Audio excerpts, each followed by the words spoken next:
One day, about 52 years ago, my godly grandma said to me, when you preach your first sermon, tell them, please do as I say, not as I do. Thank God, since then I have come a long way, only by the grace of God. One day Jesus said to the crowds and to his disciples, the teachers of religious law and the Pharisees, the teachers of religious law and the Pharisees are the official interpreters of the law of Moses. So practice and obey whatever they tell you, but, slide one please, but, here are four translations what it says, but don't follow their example. Then again it says, do not, however, imitate their actions because they don't practice what they preach. Third, but don't do as they do. After all, they say one thing and do something else. Last, they talk a good line, but they don't live it. In the four different translations, it is so interesting to see how it says what Jesus said. The teachers of the religious law, slide 2 please, the scribes and the Pharisees, both these two groups had a false concept of authority. They had their own list of rules and not found in the Bible, which they called the traditions. Still worse, they didn't follow their own rules. That's why they were called hypocrites by Jesus. Second, they had a false concept of ministry. The idea of ministry was loading people down with rules and regulations which made life a drudgery. Friends, it is a joyful thing to be a Christian and not a burden, right? It's a feast, not a fast. And you also see, third, they had a false concept of greatness.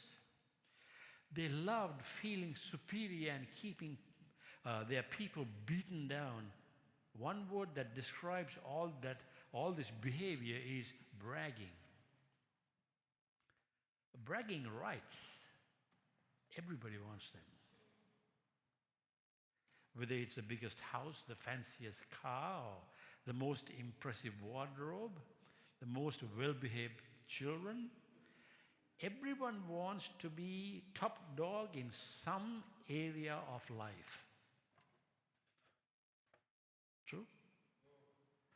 A Texas rancher met up with a Wisconsin dairy farmer one day, and the two men began talking about their land. And the milkman told the cattleman that he operated his business on 125 acres. The Texan scoffed at such a small parcel of land. He said, Yankee, that ain't nothing. On my ranch, I can get in my truck at sunrise and I won't reach the fence line of my property until sunset. The dairy farmer snorted. Yep. He said, I used to have a truck like that.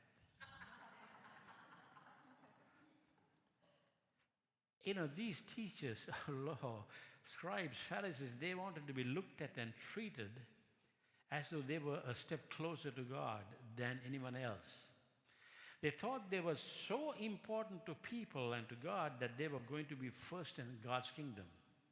That's what Jesus is talking about today, right? I remember I was invited, my wife and I, we were invited to a home for a lunch or dinner. I can't remember which one. And this lady invited assistant bishop. This is about 30 years ago. And they said, so-and-so is coming, and we invited them too. And the bishop will say, Joanne is her name? Joanne, I'm a bishop. And Desmond is only a priest. And he didn't come. He refused to come. But what did Jesus say? The greatest among you will be your servant. Pride is what causes you to feel as though you are better or that you're supposed to be better than someone else. Friends, John Maxwell, the leadership guru, have you heard about him? Slide 3, please. John Maxwell, the leadership guru, says there are two things we can do in life. First is you can either impress people or you can influence people. The Feast of All Saints, which we celebrate today, reminds us that saints are not very good at keeping up appearances. And they are certainly not in the business of trying to impress anybody. Because they're too busy trying to express to everybody something of that love which possesses them and which flows right through them. Have you thought about that? About saints, we talk about saints, all saints, and we talk about the Feast of All Saints in church. Your influence is measured by your willingness to serve other people. God is not interested in how great you are, but Jesus is interested in how great others are as a result of your influence. Jesus says the Pharisees were trying to impress people, and it is interesting to find out what they did to impress people. Now, slide 4, please. First thing, they had a thing called a phylactery. Can you see in that picture? That's about their spiritual, they were trying to impress people with their spirituality. Can you see that picture in that, that he's wearing like a box-like thing on its head? And they wear that. And they also wear something like that, similar on their arm. And inside in that box, you find two scriptures taken from Deuteronomy, where it says to bind them in your hands, bind them and teaching them your children. So Deuteronomy 6:8 and Deuteronomy 11:18.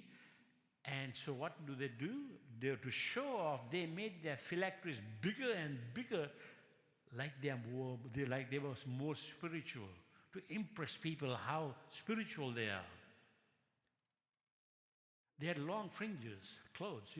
Clergy also can wear, all the fancy stuff, copes and this and that, and beaver stoles and great things, just to impress people. I remember when I was interim rector here, we didn't have a white stole in the church, so we were trying to get a stole. $800, $1,000, remember that? And ultimately we went on Amazon, got a stole for $25. I still wear that stole. It's like that. Whom are we trying to impress?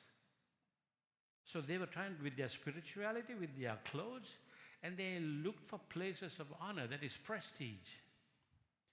And best seat, social status. And they wanted people to greet them with respect, that's recognition, and their qualifications. So this is what we people do today in the world to impress people. No, Jesus says that's not necessary.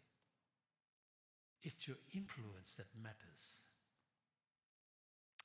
Friends, the basis of life is people and how we relate to each other. Jesus gave us a perfect rule for establishing quality human relationships. What did Jesus say? Treat others as you want them to treat you. Now, while these people, the Sadducees, the Pharisees, while they were talking about rules, Jesus was talking about influence. In a relationship, you want people to encourage you. Slide 5, please. Think about it. Who are your best friends that you hang out with? Are they people who encourage you or discourage you? Do you have strong relationships with people who put you down? No. You avoid those people and seek out those who believe in you and lift you up, right? In a relationship, you want others to appreciate you. William James once said the deepest principle in human nature is the craving to be appreciated. For example, there are a lot of volunteers who work behind the scenes to help us worship God on a Sunday morning in this church. Some sing, some play instruments, some help with altar guild, and some are ushers, greeters, prayer teams, people who make coffee, and various other ministries that people do, volunteers. Have you ever had a chance to go and say to them, thank you for helping us worship God. We truly appreciate you. Have you had the chance to do that any day? Think about it. In a relationship, you want others to forgive you. Do you? But do you forgive those who have wronged you? A forgiving spirit is one basic necessary ingredient for a solid relationship. Friends, God gave you grace. God gave me grace when we didn't deserve it. And now you need to learn how to give grace to someone else.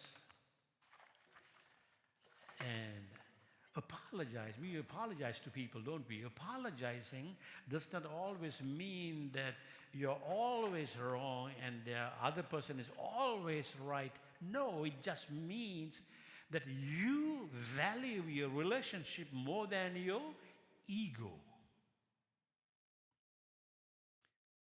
In a relationship, you want others to listen to you. There's a difference between hearing people and listening to people, right? Listening says, I value your opinion. I care about our relationship, and you matter to me. If you've been through Community of Hope, if you have done that course of Community of Hope training, Module 4 teaches you how to listen with the ear of your heart. Good listeners are able to set aside their own physical and psychological distractions so they can concentrate on what others are saying. Listening. You know, I have two stories about two bishops today. Sorry, this is true. This is what I have experienced, so I might as well, before I go to the grave, share some of these things with you guys. I went for an interview one day in Colorado Springs when I was young, 33 years ago. So I'm at the interview with the bishop of the diocese, and my wife went. My wife was a young woman, with two small kids. And so he asked me questions, the bishop, so I was answering him questions. And he looked at my wife and my kids from head to toe like this. And I was so embarrassed. And yeah, I'm talking. And I was so embarrassed, I could have, you fill in the blanks. You know, I'm joking with you. I'm teasing you. You heard what I'm saying? Have you seen people like that? You talk to somebody eyeball to eyeball, face to face, right? But you don't look at somebody like that. Here, I'm talking this. Here, I'm here. She's looking at my wife and my kids like this, you know. Jeez, come on. People, we need to, when somebody's talking to you, we need to listen to their heart. Listening to their heart. God, good listeners accept and honor others just as they are. Not what you want them to be, not what you expect them to be. They are not judgmental of different opinions, difficult behaviors, and irritating attitudes. And in a relationship, you want others to understand you. What do you do when your spouse or your parents come home after a rough day's work? When your child comes home after a rough day at school, how well do you understand their feelings, their pain, their frustration, their emotions, and their circumstances? According to Jesus, the greatest person in this world is not necessarily the most popular, not the most beautiful, not the most eloquent. The greatest person among you is a servant. That's how Jesus wanted his followers to live their lives.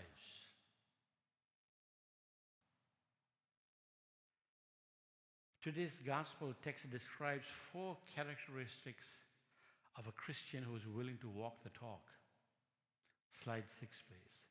You know, why I've said all these things is that when the Pharisees, what did they do? They were talking about rules and more rules. But what is Jesus talking about? A relationship with God, right? That's the difference. That's the difference. Not to impress somebody, but to influence somebody with your life and with my life. So here are 4 things that you want to talk about, you want to think about this morning if you want to, about our Christian living. There's no point my yelling here, my preaching for 1 hour, and you say, oh man, that was too long, that was boring, and you go home empty-handed. No, you don't do that. Just ask yourself 4 things. I'll tell you very briefly. First of all, am I honest? Jesus said, you talk a good line, but you don't take it into heart and live it out in your behavior. So am I honest? Second thing is, am I helpful? Am I indifferent, or am I uncaring, unresponsive to the needs of other people? Like St. Benedict said, living with an eye on those for whom life is a terrible burden. Third, am I humble? Do I serve just to be noticed by people? Do I arrogantly display my spirituality? Do I use my position to get praise for myself? Humility is not thinking less of yourself. No. It is thinking of yourself less.